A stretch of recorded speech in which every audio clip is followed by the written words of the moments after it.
Time management करना बहुत जरूरी है। अकाउंट्स का पेपर छूटता ही नहीं आ रहा है तो तुम्हारा दिमाग पूरा पेपर सॉल्व करते हैं 2-3 क्वेश्चन भी होगा कि वो शिट मेरे को 2-3 क्वेश्चन नहीं आ रही, क्या करूँगा। शेयर्स डिबेंचर्स, हर दूसरे क्वेश्चन में shares debentures share debenture, Amet तो जरूर बना के आओ, लाइक क्योंकि मैंने कर लिया है तो फिर कोई भी कर सकता है। हे फ्रेंड्स, इस वीडियो में मैं बताने वाली हूँ कि मैंने अपने 12th बोर्ड्स में 95 कैसे स्कोर किया था अकाउंट्स के अंदर, और आप भी अकाउंट्स के अंदर 95 कैसे स्कोर कर सकते हो।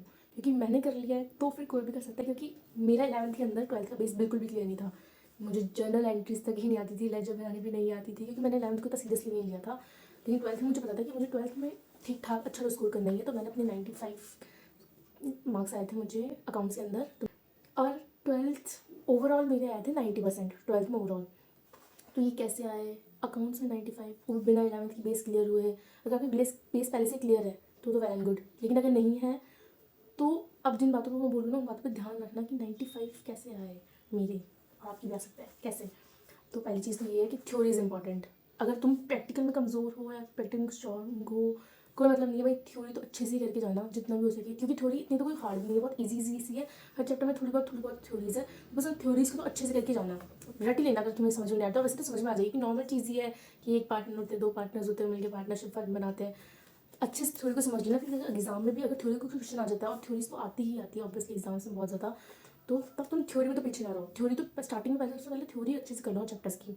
फिर दूसरी का चीज़ ये है कि अगर तुम्हारे एग्जाम अब आने ही वाले पास में और तुम फिर भी अच्छा स्कोर करना चाहते हो, तो जो सेकंड बुक है शेयर्स एंड डिबेंचर्स वाली, उसके अंदर तुम शेयर्स की 8 एंट्री, जो 8 एंट्रीज है उनको ढंग से कर लो, क्योंकि पूरा चैप्टर उस शेयर्स वाले चैप्टर पे बेस्ड है। शेयर्स वाले चैप्टर में 8 एंट्रीज पे बेस्ड है, और बाद में डिबेंचर्स वाला चैप्टर भी उन 8 एंट्रीज पे बेस्ड है। तो हमारी दूसरी बुक तो ऐसी हो जाएगी, लाइक वो शेयर्स वाले चैप्टर में से सच में इतने ज़्यादा क्वेश्चन आते हैं ना। मुझे तो याद है मैंने एग्जाम दिया था शेयर्स डिबेंचर्स, हर दूसरे क्वेश्चन में शेयर्स डिबेंचर शेयर डिबेंचर, और मैंने वो 8 एंट्रीज अच्छे से कर रखी थी, उस अच्छे शेयर्स वाले चैप्टर ढंग से निपटा था। तो ये सब कुछ हो गया था मेरा। Focus on format. अगर तुम एग्जाम देने जा रहे हो अभी, तो एग्जाम में अगर तुम्हें कोई क्वेश्चन आ नहीं रहा है प्रैक्टिकल में, बैलेंस शीट बनाना या कुछ भी करना, या शेयर का कोई क्वेश्चन नहीं आ रहा है, तो मेक श्योर कि तुम उस क्वेश्चन के अंदर फॉर्मेट तो ज़रूर बना के आओ। लाइक तुम ऐसा लिख दोगे ना, date particular, DR debit credit, तो भी तुम्हें उस चीज़ के मार्क्स मिल जाएंगे, उस लाइन खींचने के भी तुम्हें मार्क्स मिलेंगे। तो फॉर्मेट तो बना के आना। जैसे तुम्हें आंसर नहीं आता, वो क्वेश्चन तुम्हारा लिखा हुआ ही नहीं है, लेकिन तुम्हें पता है ना इसमें बनेगा फॉर्मेट, क्या फॉर्मेट है,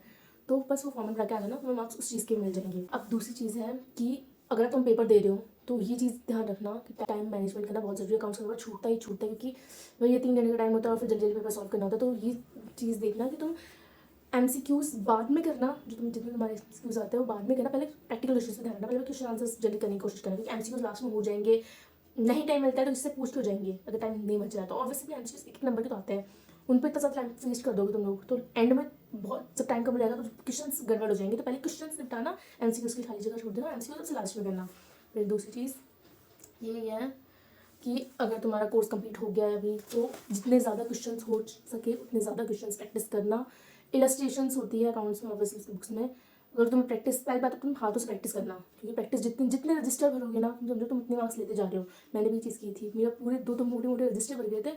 और बस ये है कि ऐसे नहीं कि क्वेश्चंस नहीं आते हैं, आ जाते हैं, बन जाते हैं, लेकिन लोगों को प्रैक्टिस करने में जो रहता है, तो वहाँ उनकी कमी रह जाती है। फिर एग्जाम हॉल में उनकी प्रैक्टिस ही नहीं होती, कि उनको पता ही नहीं लगता कैसे क्वेश्चन कहाँ लिखने हैं, ये मिस्टेक हुई तो क्यों हुई, पता ही नहीं चलता, अटेंटिव नहीं रहते हैं। तो practice question as much as possible. और फिर भी अगर समझो एग्जाम का लास्ट मोमेंट है, तुम्हारे पास टाइम ही नहीं, कितने सारे क्वेश्चन तुम प्रैक्टिस करो, तो इलस्ट्रेशंस जो होती है उसकी इलस्ट्रेशंस देख देख के चल जाना, सिर्फ देख के चल जाना। उस इलस्ट्रेशन में आंसर जो लिखा है वो उसको ढंग से पढ़ लेना, ये वो तो इलस्ट्रेशन से भी तुम्हारा काम बन जाएगा। गो थ्रू हो जाने पर इलस्ट्रेशन से। उसके बाद में है रेशियोज़ वाले चैप्टर्स जो आते हैं, जो हमारी थर्ड बुक होती है अकाउंटिंग रेशियोज़ वाली, उसमें मैंने पर्सनली ये क्या था कि उसमें बहुत ज़्यादा दिमाग और उसमें बहुत ज़्यादा टाइम वेस्ट होता था भाई, सच में इतने ज़्यादा क्वेश्चंस, और फिर मैं करूँ ये नहीं आया, ये क्यों नहीं आया, ऐसे ऐसे करके होता था। तो मैंने तो ये चीज़ करी थी उस पूरे अपने रिस्क पे करना, बट मैंने की थी कि थर्ड बुक के सारे अकाउंटिंग रेशियोज़ में जितने भी रेशियोज़ वाला चैप्टर था उसके सारे फॉर्मूलाज रख लिए थे। और एग्जाम में ट्रस्ट में इतने क्वेश्चन उस चैप्टर से आए भी नहीं, सिर्फ फॉर्मूलाज के आए थे। और समझो तुमने फॉर्मूलाज रख लिए, कोई क्वेश्चन आ रहा है ये क्वेश्चन, तो तुमने फॉर्मूलाज रख रखे, तो फॉर्मूला से पहले तो क्वेश्चन सॉल्व कर सकते हो आराम से, अगर एग्जाम में मिल जाए तुम्हें क्वेश्चन। और अगर समझो तुम्हें क्वेश्चन नहीं बन रहा है तो तुमने फॉर्मूला लिखा है ना, तुम्हें उस फॉर्मूला के मार्क्स मिल जाएंगे। और जस्ट ईजी, बस इसको ईजी बनाना पड़ता है। सो और एक सबसे इंपॉर्टेंट चीज़, मॉक टेस्ट। अगर तुम्हारा सिलेबस कंप्लीट हो चुका है, तुम रिविजन कर लिया है, तुम्हें लगता है तो मैं करूँगा, तो एक बार मॉक टेस्ट लगा के देखना।